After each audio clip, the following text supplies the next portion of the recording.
kemudian tanda tangan di sini. Oke, serta nama lengkap, kemudian tanda tangan di sini, nggih.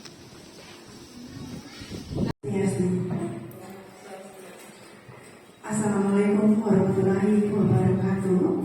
Salam sejahtera untuk kita semua. Yang terhormat Ibu Ayu Made Maniksu Yasmini, SE, SPD, MPD, selaku Kepala Sekolah SD nomor 1 Jimbaran. Yang kami hormati Bapak Ibu CGP. Yang kami hormati pula Bapak Ibu Guru SD nomor 1 Jimbaran. Baiklah, acara kita awali dengan doa.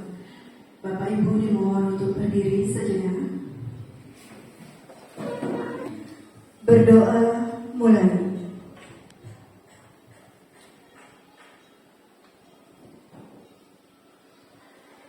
Berdoa selesai.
Baik, acara kita lanjutkan dengan sambutan dari Ibu Kepala Sekolah. Untuk Ibu Mane, waktu kami persilakan. Om Swastiastu. Assalamualaikum warahmatullahi wabarakatuh. Salam sejahtera bagi kita semua. Namo Buddhaya, salam kebajikan. Rahayu, Rahayu, Rahayu. Yang terhormat Bapak Ibu calon guru penggerak angkatan 11, yang kami hormati Bapak Ibu guru beserta staf pegawai SD nomor 1 Jimbaran. Pertama-tama, marilah kita panjatkan puji dan syukur kehadapan Tuhan Yang Maha Esa, Ida Sang Yang Widiwasa, atas nikmat dan karunia-Nya. Karena berkat rahmat beliau kita dapat berkumpul di tempat ini dalam keadaan sehat tanpa kekurangan suatu apapun. Bapak Ibu hadirin sekalian, adapun diseminasi kita kali ini mengusung tema budaya positif yang berupa aksi nyata yang dilakukan oleh calon guru penggerak angkatan 11 di Kabupaten Badung.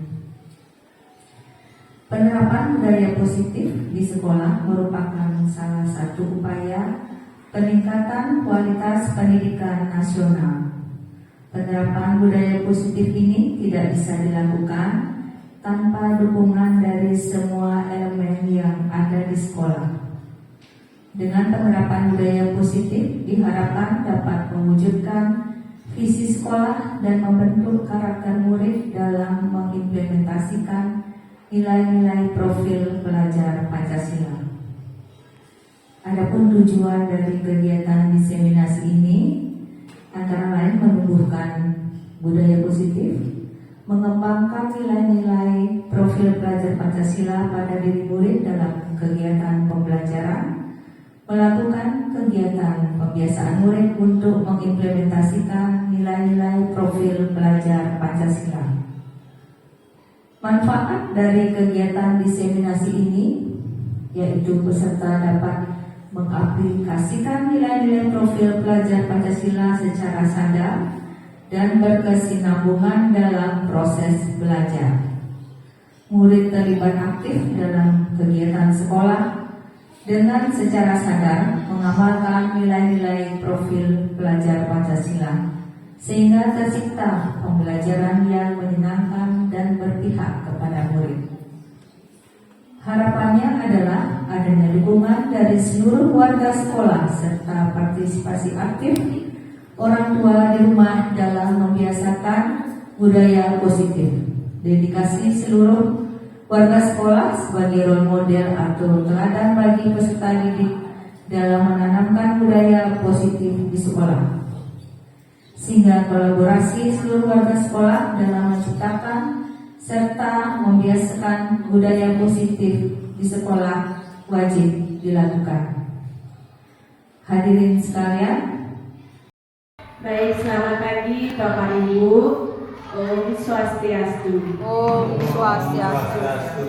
Terima kasih atas kehadirannya Bapak Ibu pada hari ini pada kegiatan diseminasi budaya positif yang sendiri Ibu Setiayu Cahyani Hari Putri, CGP Angkatan 11, Kabupaten Badung, Provinsi Bali. Baik, sebelum kegiatan kita mulai, kita speaking dulu ya Bapak Ibu. Iya, biar lebih semangat ya. Kita speaking duduk saja, oke?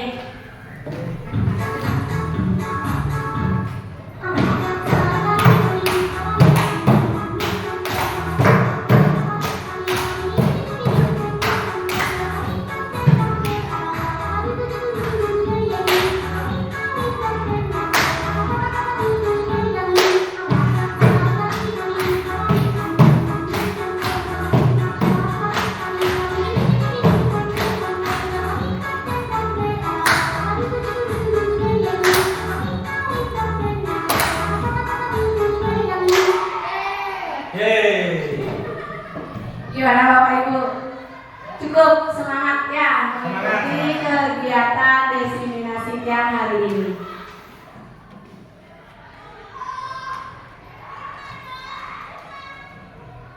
Baik, pada materi pertama di sini dia akan menjelaskan konsep inti budaya positif, di mana ada perubahan paradigma belajar, kemudian disiplin positif, nilai-nilai kebajikan, kebutuhan dasar manusia, motivasi perilaku manusia, posisi kontrol guru, keyakinan kelas, dan segitiga restitusi.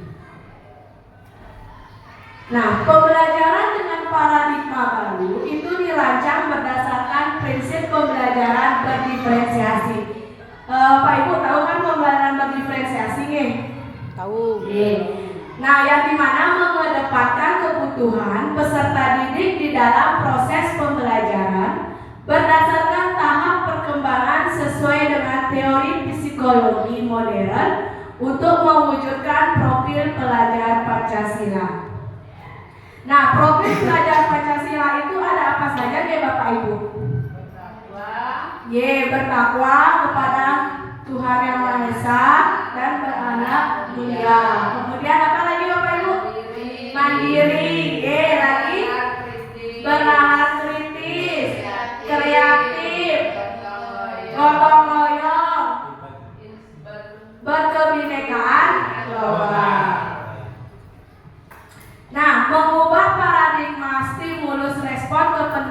adalah teori kontrol. Di sini ada dua.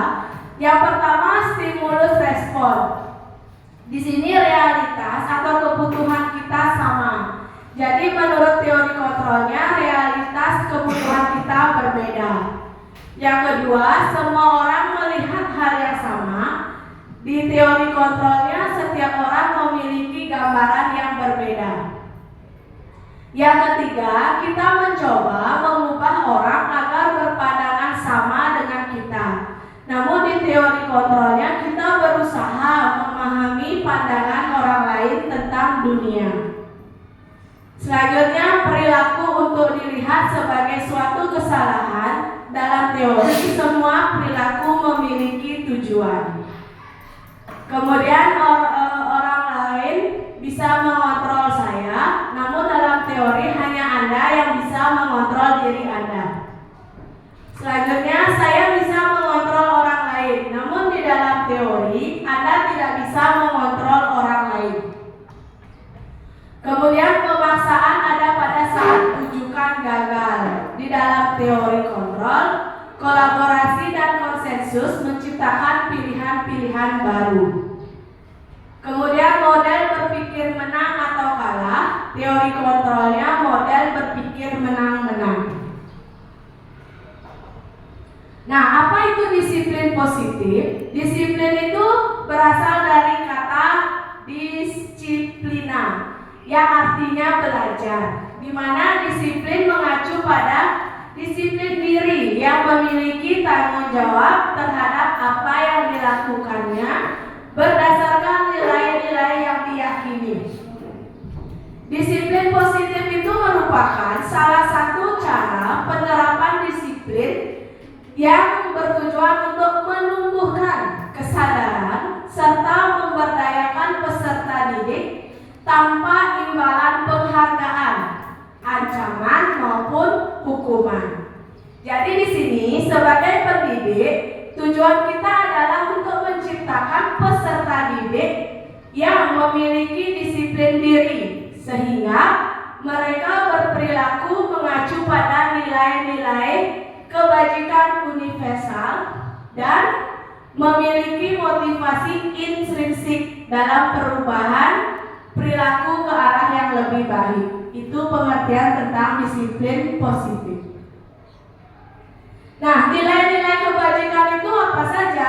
Nilai-nilai kebajikan itu nilai yang disepakati bersama, lepas dari suku bangsa, agama, bahasa maupun latar belakangnya. Tadi sudah Bapak Ibu menyebutkan profil pelajar Pancasila. Ada apa yang pertama nih? Beriman dan bertakwa kepada Tuhan. Tuhan Yang Maha Esa, berakhlak mulia. Kemudian kebinekaan global, gotong royong, mandiri, kreatif dan bernalar kritis. Nah, menurut Ibu Primary Years Program itu ada toleransi, rasa hormat, integritas, mandiri, menghargai, antusias, empati.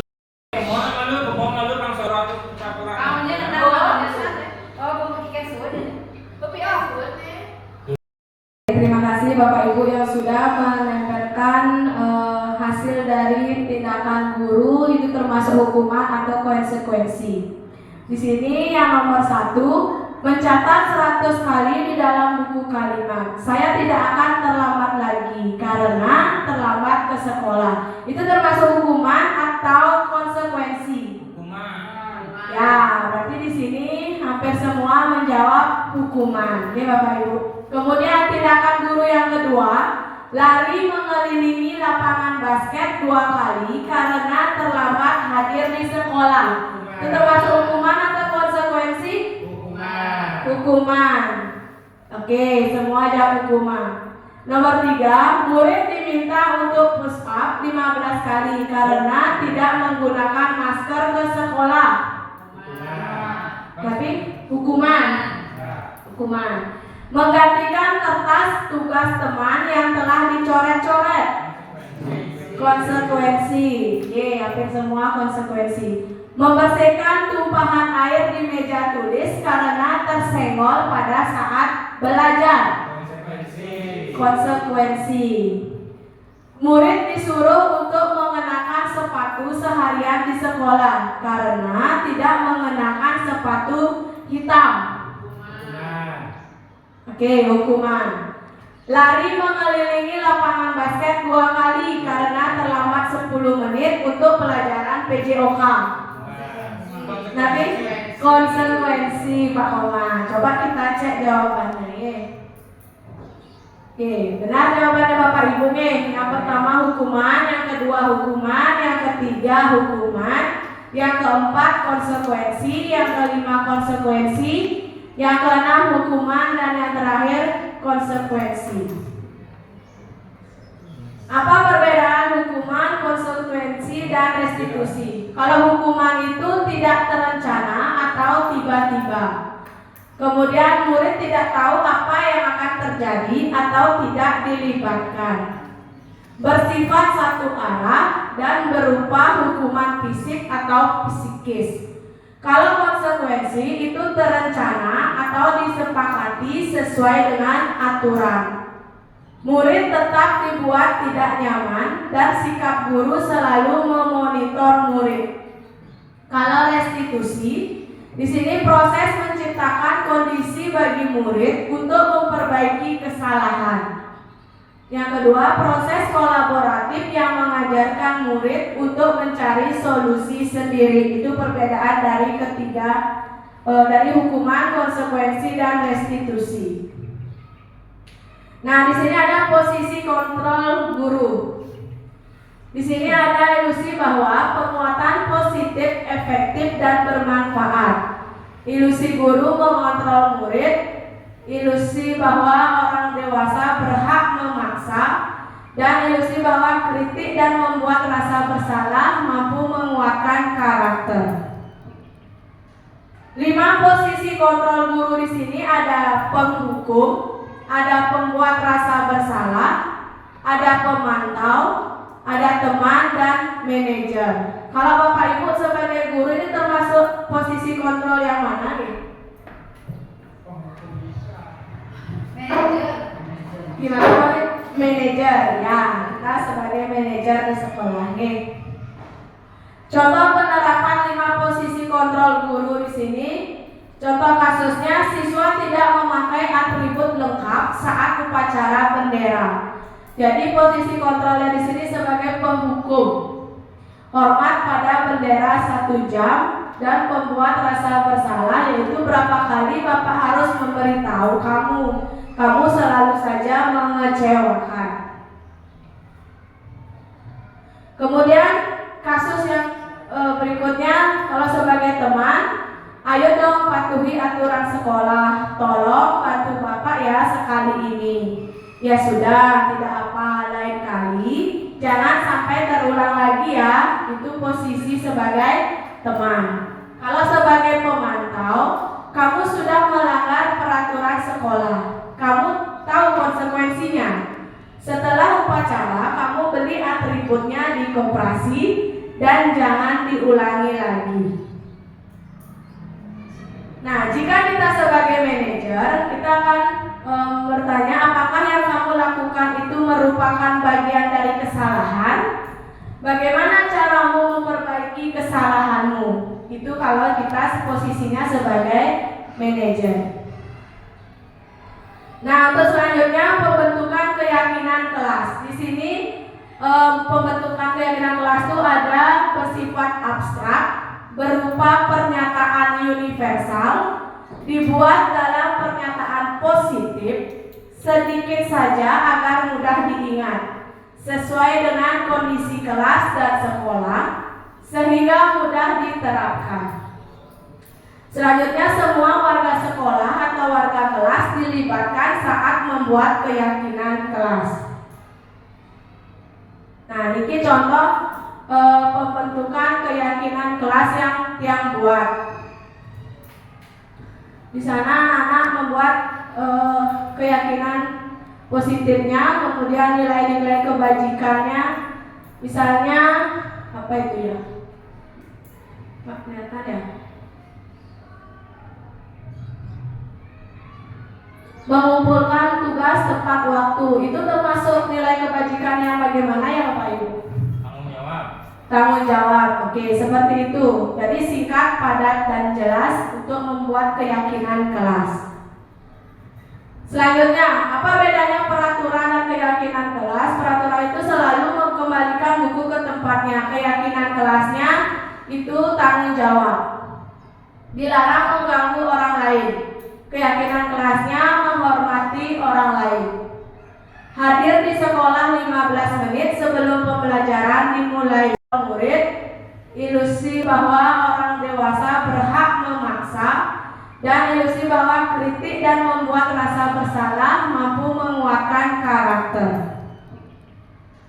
5 posisi kontrol guru di sini ada penghukum, ada pembuat rasa bersalah, ada pemantau, ada teman, dan manajer. Kalau Bapak Ibu sebagai guru ini termasuk posisi kontrol yang mana nih? Gimana Pak? Manajer, ya, kita sebagai manajer di sekolah nih. Contoh penerapan 5 posisi kontrol guru di sini. Contoh kasusnya, siswa tidak memakai atribut lengkap saat upacara bendera. Jadi posisi kontrolnya di sini sebagai penghukum. Hormat pada bendera 1 jam dan pembuat rasa bersalah, yaitu berapa kali Bapak harus memberitahu kamu selalu saja mengecewakan. Kemudian kasus yang berikutnya, kalau sebagai teman, ayo dong patuhi aturan sekolah, tolong bantu Bapak ya sekali ini. Ya sudah, tidak apa, lain kali jangan sampai terulang lagi ya. Itu posisi sebagai teman. Kalau sebagai pemantau, kamu sudah melanggar peraturan sekolah, kamu tahu konsekuensinya. Setelah upacara, kamu beli atributnya di koperasi dan jangan diulangi lagi. Nah, jika kita sebagai manajer, kita akan bertanya apakah yang kamu lakukan itu merupakan bagian dari kesalahan? Bagaimana caramu memperbaiki kesalahanmu? Itu kalau kita posisinya sebagai manajer. Nah, untuk selanjutnya pembentukan keyakinan kelas. Di sini pembentukan keyakinan kelas itu ada bersifat abstrak, berupa pernyataan universal, dibuat dalam pernyataan positif, sedikit saja agar mudah diingat, sesuai dengan kondisi kelas dan sekolah, sehingga mudah diterapkan. Selanjutnya, semua warga sekolah atau warga kelas dilibatkan saat membuat keyakinan kelas. Nah, ini contoh pembentukan keyakinan kelas yang buat. Di sana anak-anak membuat keyakinan positifnya, kemudian nilai-nilai kebajikannya. Misalnya apa itu ya? Pak, kelihatan ya? Mengumpulkan tugas tepat waktu. Itu termasuk nilai kebajikan yang bagaimana ya Bapak Ibu? Tanggung jawab. Tanggung jawab. Oke, seperti itu. Jadi singkat, padat, dan jelas untuk membuat keyakinan kelas. Selanjutnya, apa bedanya peraturan dan keyakinan kelas? Peraturan itu selalu mengembalikan buku ke tempatnya. Keyakinan kelasnya itu tanggung jawab. Dilarang mengganggu orang lain. Keyakinan kelasnya menghormati orang lain. Hadir di sekolah 15 menit sebelum pembelajaran dimulai. Keyakinan kelasnya menghormati orang lain dan berkomitmen. Dilarang melakukan kekerasan. Keyakinan kelasnya keselamatan, menghormati orang lain. Dilarang menggunakan narkoba. Keyakinan kelasnya itu kesehatan. Bergantian atau menunggu giliran. Keyakinan kelasnya menghormati orang lain dan bersabar. Kemudian menggunakan masker. Keyakinan kelasnya kesehatan dan keselamatan. Peraturan berikutnya, jangan berlari di kelas atau koridor. Keyakinan kelasnya keselamatan dan keamanan.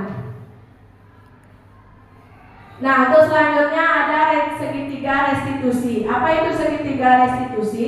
Suatu proses dialog yang dijalankan oleh guru agar dapat menghasilkan murid yang mandiri dan bertanggung jawab.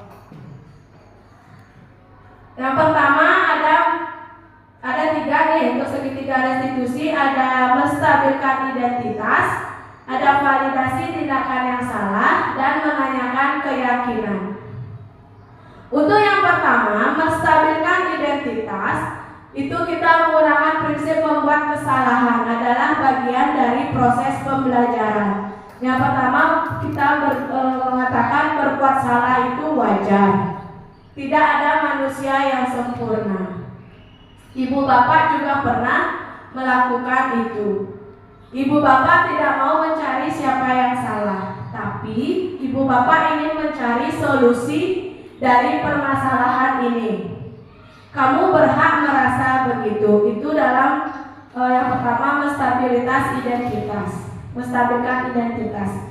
Kemudian yang kedua, validasi tindakan yang salah, di mana prinsip setiap perilaku berupaya memenuhi suatu kebutuhan tertentu. Pertanyaan yang diberikan, kamu pasti punya alasan mengapa melakukan hal itu. Padahal kamu bisa melakukan yang lebih buruk dari ini ya. Kamu patut bangga karena telah melindungi sesuatu yang penting buatmu. Kamu melakukannya karena mempertahankan sesuatu yang penting bagimu. Ini termasuk validasi tindakan yang salah. Selanjutnya menanyakan keyakinan. Di sini prinsip teori kontrol, yaitu pada dasarnya kita termotivasi secara intrinsik. Yang kita tanyakan, apa keyakinan kelas kita? Nilai-nilai apa yang telah kita sepakati bersama? Seperti apa gambaran sebuah kelas yang ideal menurut kamu? Kamu ingin menjadi orang yang seperti apa? Berikut video yang sudah menerapkan video segitiga restitusi pada siswa. Tadi bagaimana kita menanyakan keyakinan pada dalam segitiga restitusi. Berikutnya saya akan menampilkan video yang sudah saya lakukan di dalam penerapan segitiga restitusi. Di sini ada 2 siswa. Ada yang pertama tidak membuat PR, dan yang kedua yang terlambat datang sekolah.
contoh video penerapan segitiga restitusi pada siswa yang tidak mengerjakan tugas. Berikut testimoninya.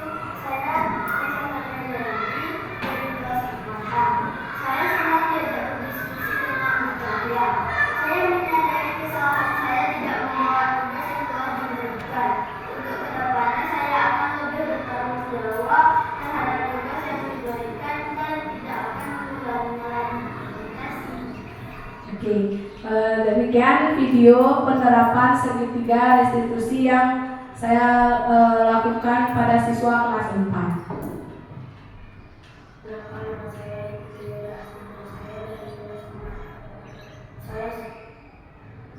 Makasih ya, Kak.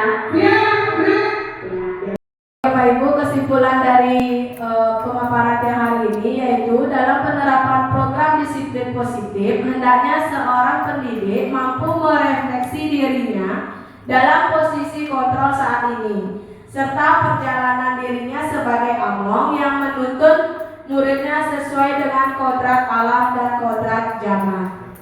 Baik, untuk sekarang Bapak Ibu yang minta untuk menuliskan refleksi apa yang sudah dipelajari hari ini dan hal apa saja yang sudah baik dan yang perlu ditingkatkan. Yang berikan sticky note-nya.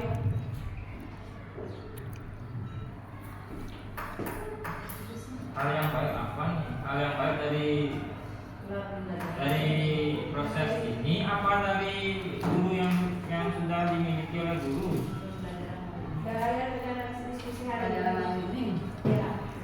Diskusi tiap hari ini Bapak Ibu. Ibu, jika sudah Bapak Ibu mengerjakan refleksi yang sudah diabadikan sticky note, untuk yang warna pink itu untuk refleksi apa yang dipelajari hari ini. Untuk sticky note yang kuning itu untuk hal apa yang sudah baik dan yang perlu ditingkatkan. Jika Bapak Ibu sudah mengerjakan, bisa ditempelkan pada tempat yang telah sediakan.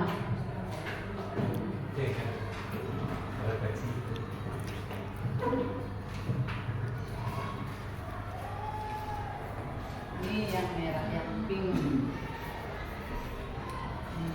Di sini kamu ganti-ganti.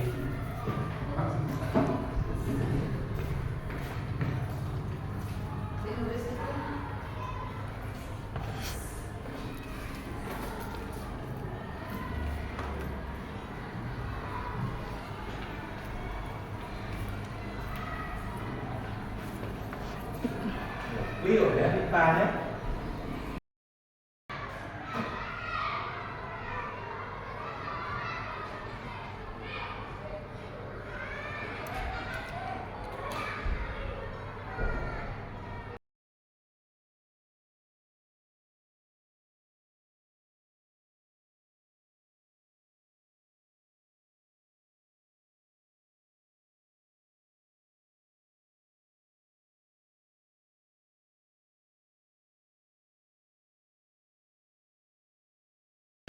Oke, selamat siang Esa. Selamat siang. Ya, kemarin guru sudah memberikan tugas matematika. Terus tadi guru ngecek, ternyata Mesa belum mengerjakan tugas yang guru berikan. Mengapa kamu sampai lupa membawa PR matematika, Mesa? Maaf Bu, kemarin sore sepulang sekolah saya asik bermain HP. Dan malam saya ingat bahwa ada PR yang harus dikerjakan. Akhirnya saya membuat tugas matematika itu sampai larut malam. Dan di paginya saya bangun kesiangan dan lupa memasukkan buku matematika yang telah saya kerjakan. Baik, Mesa. Lupa itu merupakan hal yang manusiawi. Tidak ada manusia yang sempurna. Ya, Ibu juga pernah melakukan kesalahan seperti itu. Jadi kita sekarang menyelesaikan masalah yang seperti ini agar tidak terulang lagi, ya Mesa? Oke, kamu boleh saja bermain pulang sekolah, tapi juga kamu harus ingat apa tanggung jawab kamu dan kewajiban kamu seorang siswa. Nah, sekarang mari kita bicarakan tentang keyakinan kelas dan keyakinan sekolah kita. Apa yang kita percaya? Yang mana yang belum kamu tunjukkan, Mesa? Menghargai waktu dan bertanggung jawab atas tugas yang diberikan. Baik, kamu ingat ya dengan baik keyakinan kelas kita. Apa yang bisa kamu lakukan agar masalah ini tidak terulang lagi di kemudian hari, Nesa? Sepulang sekolah saya akan langsung membuat PR dan pada malam harinya saya kembali belajar dan mengecek perlengkapan saya untuk pergi ke sekolah. Bagus, Nesa. Lalu siapa yang bisa membantu kamu untuk memastikan seluruh perlengkapan sekolah kamu yang sudah kamu masukkan ke dalam tas? Saya bisa meminta tolong ibu saya untuk memastikan bahwa semua perlengkapan sekolah sudah berada di dalam tas saya.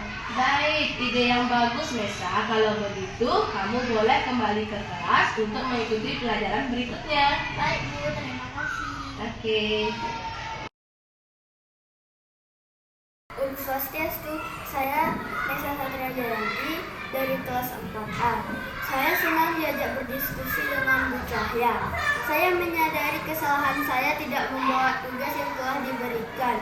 Untuk kedepannya saya akan lebih bertanggung jawab terhadap tugas yang diberikan dan tidak akan mengulanginya lagi. Terima kasih.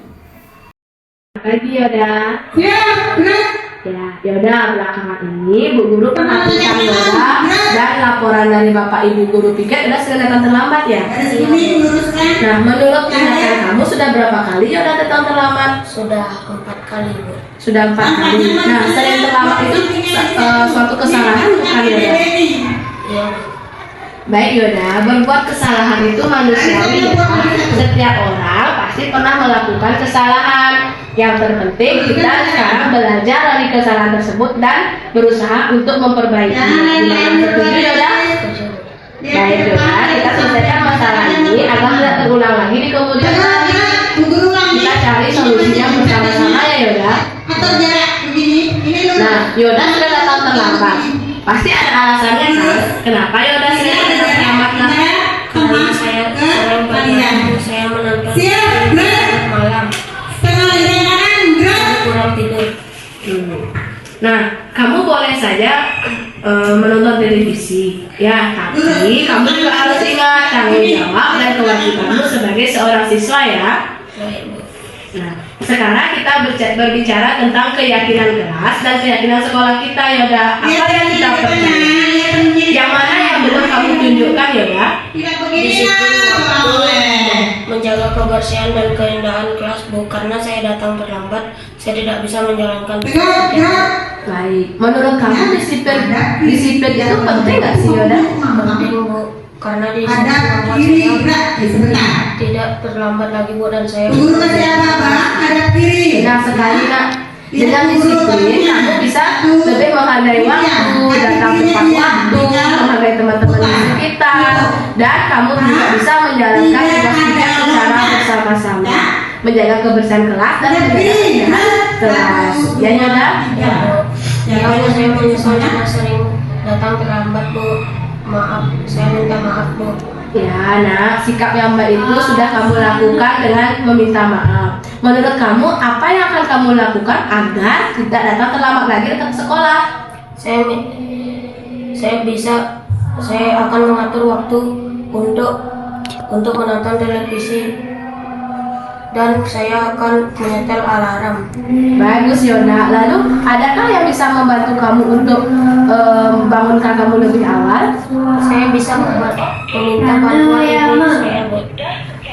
Baik Yoda, ide yang bagus. Kamu sudah menemukan solusinya. Ibu akan bekerja sama dengan orang tua kamu agar kamu tidak datang terlambat lagi ke sekolah ya Yoda. Baik, terima kasih, Bu. Kenalkan, nama saya Ibu Tuyoda Astina. Saya dari kelas 4A. Saya senang diajak berdiskusi dengan Bu Cahya. Saya menyadari kesalahan saya yang sering datang terlambat. Untuk kedepannya, saya akan menyetel alarm agar tidak bangun terlambat lagi. Terima kasih.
Bapak Ibu, saya jelaskan dulu bagaimana escritingnya ya caranya. Jadi Bapak Ibu nanti dimulai dari kaki kanan 2 kali. Jadi kaki kanan 2 kali, kemudian lempar kaki kiri 2 kali, maju 1 kali, mundur 1 kali, maju 3 kali.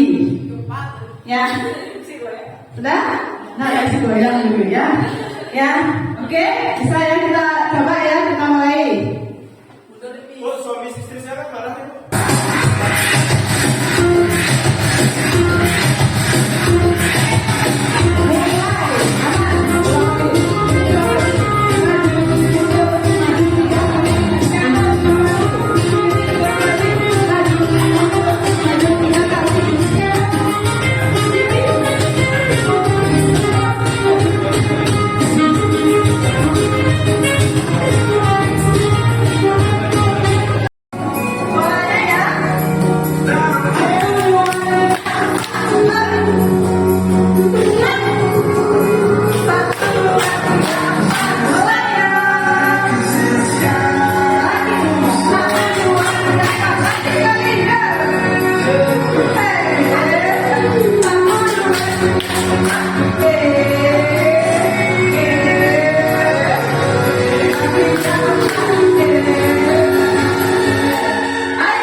Baik, terima kasih Bapak Ibu yang sudah hadir pada diseminasi tiang hari ini. Tiang tutup dengan parama Santi. Om Santi Santi Santi. Om